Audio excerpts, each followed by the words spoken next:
everyone. This is Professor Laura Hickman. I am the Program Director of CCJO, and I will also be one of your professors. So welcome aboard, and I'll look forward to interacting with you in class soon. Hello, everyone. My name is Angela Barrett. I am the Academic Advisor for CCJ Online students. So I'm here to answer questions regarding degree requirements, transferring credit, graduation, and just PSU policies in general. So always feel free to ask me questions.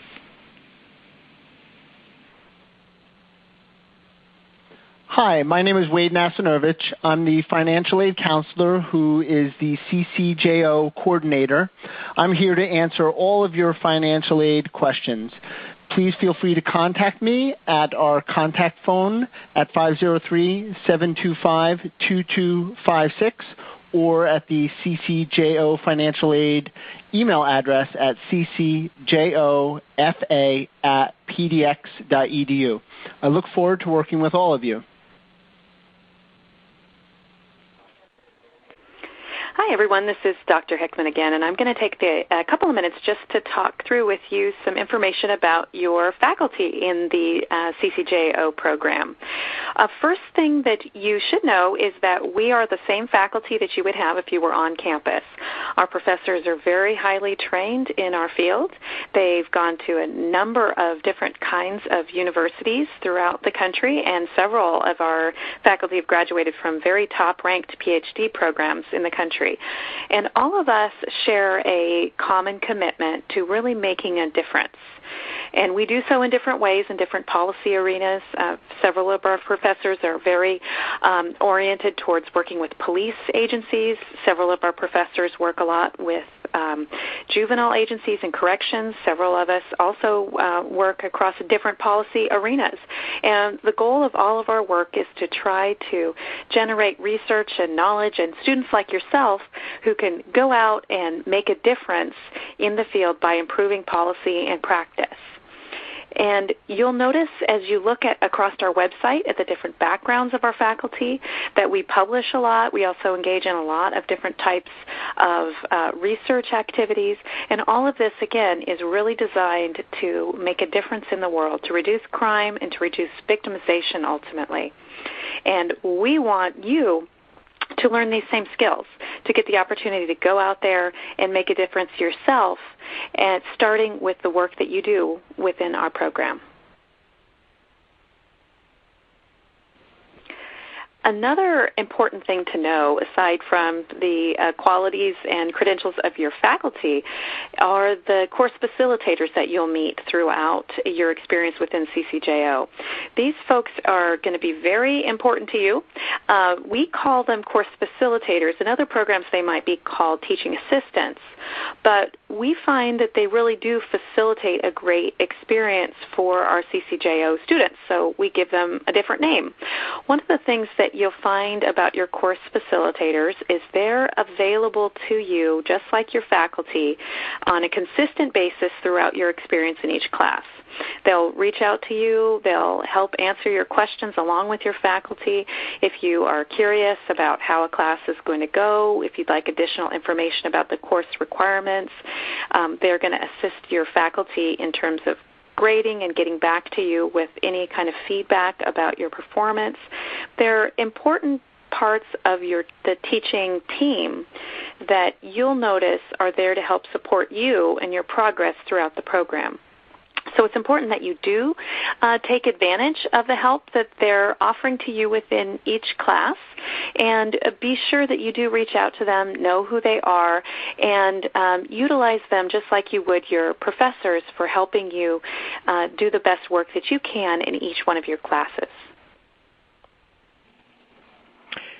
Thank you, Dr. Hickman. This again is Tom Hodge, Enrollment Advisor. In this slide, I'm going to be walking you through the steps to register for classes. The first thing I'd like to point out is that our registration process for the online program is different from the main campus. So for those of you who have attended courses on the main campus and are now joining the CCJO online program, the process is a little bit different. The main thing is when you search for classes in our system by name, you're not going to find them listed. We don't list the courses in there because we want to make sure that those classes are open and available for our students. Only students in the online program can take the online courses that are offered. So when it's time to register, we will be sending out lists of classes, and on that list it will have something called your course registration number, also referred to as a CRN number. It's a 5-digit code, and that code is different for every class. You'll use this 5-digit code to type into the system, and it will auto-populate and register you for that class.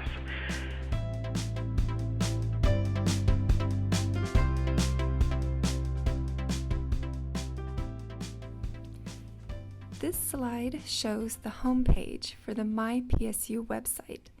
The address is my.pdx.edu. This is a very useful site to bookmark. You can access just about everything that you need through this site. Particularly note the School Tools button in the lower left. Through here you can get to your PSU email. Remember that our main method of communicating with you will be through your PSU email. It is your responsibility to check it and respond as needed. Through School Tools, you can also get to BandWeb, PSU's information system. This is where you can check the status of your financial aid, register for classes, view final grades, and much more. And you can also access D2L, which is short for Desire to Learn Here. This is where your actual online classes will be. So again, this is a very handy site to remember. All right, now that we've covered the guidelines for registering classes, this slide will actually show you how to log on to this section.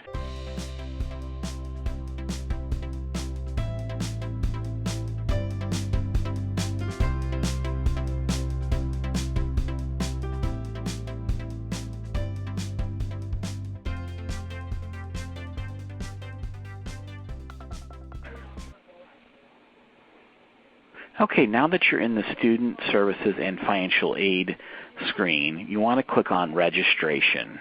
It's going to be the second option down. Once you are entered into the registration section, you want to click on Add Drop Classes. All right, the next step would be to select the term that you're registering for. And then once you do that, you'll be able to actually enter the course registration numbers for your classes. Once you enter them there where the red box is highlighted, then you want to click on Submit Changes.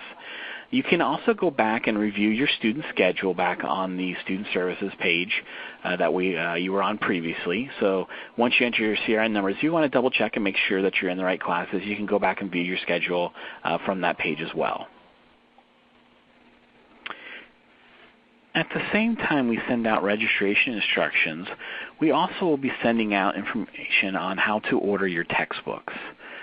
Textbooks for the 100% online CCJO program can be different from the same class being offered through the main campus. So if you're going to the bookstore on campus, make sure you're using the list that we send you, not going by the list that they have in there for their courses.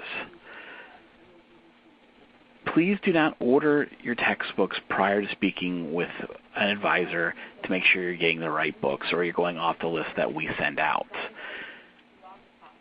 The list that we send out to you has detailed information on each textbook, including the ISBN number, publisher, edition, so it makes it very easy to find. And you can purchase your books from any textbook provider you prefer.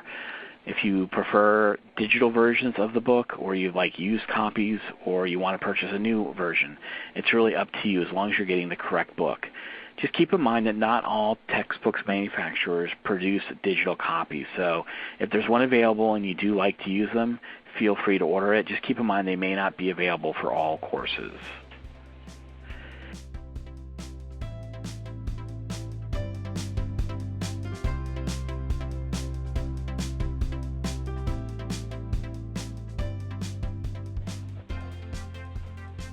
My.pdx.edu is the home page for our current students. From here you can access your BandWeb account, PSU email, calendar, and D2L. D2L is your course website. This is where you will access your courses, update assignments, participate in discussions, and communicate with your instructors and other classmates. Once you click on D2L from mypdx.edu page, it will take you to the single sign-on page. Once you use your Odin username and password to log in here, you can also access your PSU email, BandWeb, and D2L. Once you are in your D2L account, you will see your newsfeed and your courses listed on the home page. In the upper right-hand corner, you will find your D2L email and update alerts. But before we get into more detail about your D2L email, let's take a quick look at a course detail. Each course will have a course syllabus that will detail your weekly requirements. Remember, each instructor has their own preferences and requirements, so each course may be a bit different.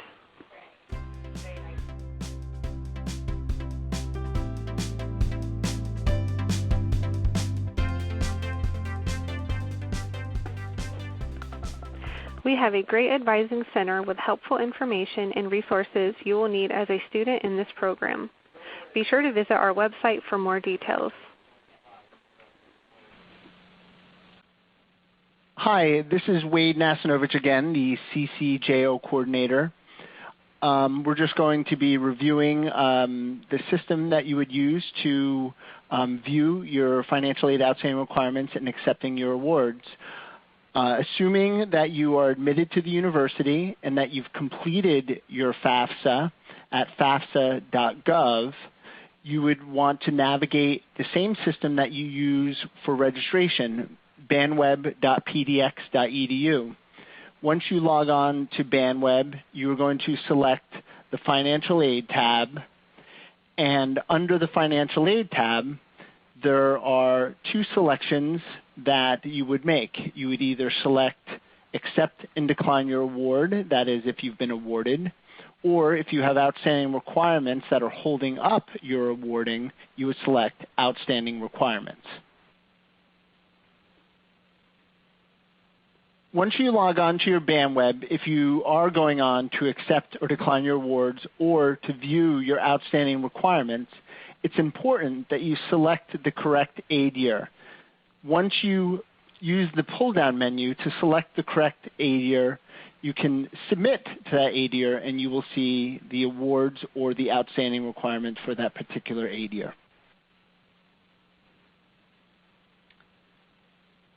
Once you reach your outstanding requirements, you'll be able to view each individual requirement.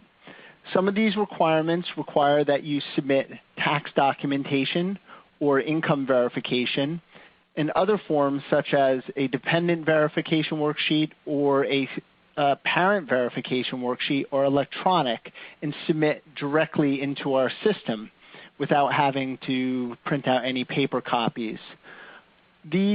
All of these requirements come with particular instructions, so all the information and steps are self-explanatory.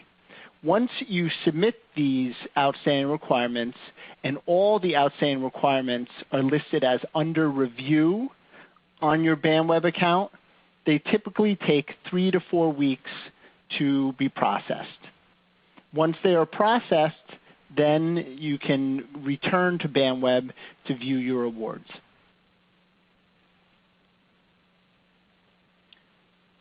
Once you reach your award information for your particular aid year, it is important to click on each tab from the left side of the screen to the right, paying particular attention to the Terms and Conditions tab first. You must accept your terms and conditions before proceeding to the Accept Award Offer tab. The Accept Award Offer tab will not be highlighted until you accept your terms and conditions. So once you accept your terms and conditions, then you go to Accept Award Offer to accept your awards.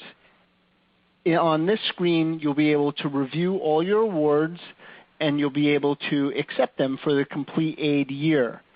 Also, keep in mind that depending on the amount of your aid, you may or may not want to accept the full amount of your award offer.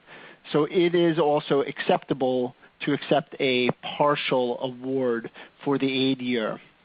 Lastly, CCJO students are typically awarded across 4 terms, that is fall, winter, spring, and summer of the aid year. Occasionally, students are only awarded across 3 terms. So if you do see on your award information that you were not awarded across the 4 terms, you should fill out a revision request. And I'm going to go over this process in the next slide. 1.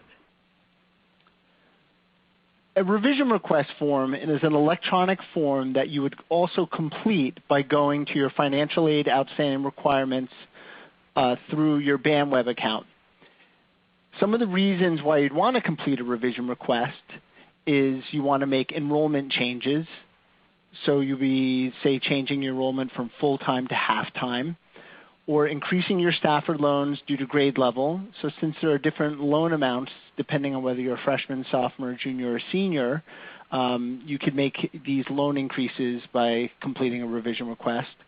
Accepting a previously declined loan or decreasing a previously accepted loan. So keep in mind on those last 2 reasons that once you do submit your award decision by accepting or declining award through BANWeb, you can't log back onto BANWeb and change those awards. You would have to submit a revision request to change those awards. Keep in mind that all students are awarded financial aid based on 12 credits, that is full-time enrollment. If your enrollment is below full-time, it may result in a delay in your financial aid disbursement. 6 to 8 credits is considered half-time, and 9 to 11 credits is considered 3/4 time. If your enrollment is below 12 credits, you should complete the revision request and indicate your correct enrollment for the term. This will avoid a delay in your disbursement. Financial aid is dispersed 10 days prior to the beginning of each term, so you should pay particular attention during this time to make sure your financial aid dispersed in a timely fashion. If it did not disperse, it may indicate that your enrollment, your current enrollment, does not match the full-time enrollment at which you were awarded, and in that case, you should complete a revision request. Also, a revision request form can be accessed via the link on this slide. At that time, after you access the link, you will log on to BANWeb and just submit it in the same fashion that you would if you had submitted it through your financial aid requirements. If you have any question at all regarding how your enrollment may impact the timeliness of your disbursement, feel free to contact us at the CCJO phone number or the CCJO email, and be sure to include your student ID number and name so we can answer your question as soon as possible. On this slide, I'll go over how student refunds are handled. So all refunds, for instance, the money that you're due for any excess financial aid, are done through direct deposit. Once you're admitted and your PSU computer account is set up, you must log into BANWeb and set up your direct deposit. Please do this right away or you'll experience delays in receiving your money. The slide shows the steps for setting up direct deposit. You log into banweb.pdx.edu, select Student Services, select Student Account, and then open the direct deposit refund setup link, and then enter your checking or savings bank account information. So again, please be sure to do this as soon as possible. Okay, I'm going to go over the payment plan option now. So PSU has a payment plan that allows you to pay your student account balance in 3 monthly installments. If you want to participate, you opt in via BANWeb at the start of each term before the first due date. So the due dates are on the 6th of each month. So the first installment for fall will be due on October 6th. The first for winter is January 6th. The first for spring is April 6th. And the first for summer term is July 6th. If you don't choose to use the payment plan, then your balance in full will need to be paid by the term's first due date. It's important to make sure that you're prepared for these due dates because there are repercussions to missing payments. Missed payments will result in $100 late fees, registration holds, and if you miss the last payment of a term, you will eventually be dropped from any classes you have registered for the following term. So please follow up with financial aid if your aid is not dispersed on the disbursement date, because we don't want you to be charged extra fees if it can be avoided. Again, though, the payment plan allows you to take care of your bill over the length of the term versus having to have it paid off at the start.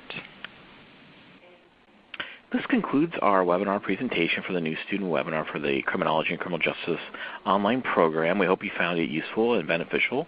We also want to let you know that everyone here has a vested interest in seeing you succeed, so please do reach out to us at any time you need assistance. We truly would like to answer your questions and help you out. We don't like to see students struggle needlessly. Even if you think it's a simple question or something you feel like you should already know, don't hesitate to reach out and give us a call if there's any confusion or if we could be of any assistance. We look forward to seeing you in class and hope you enjoy the program.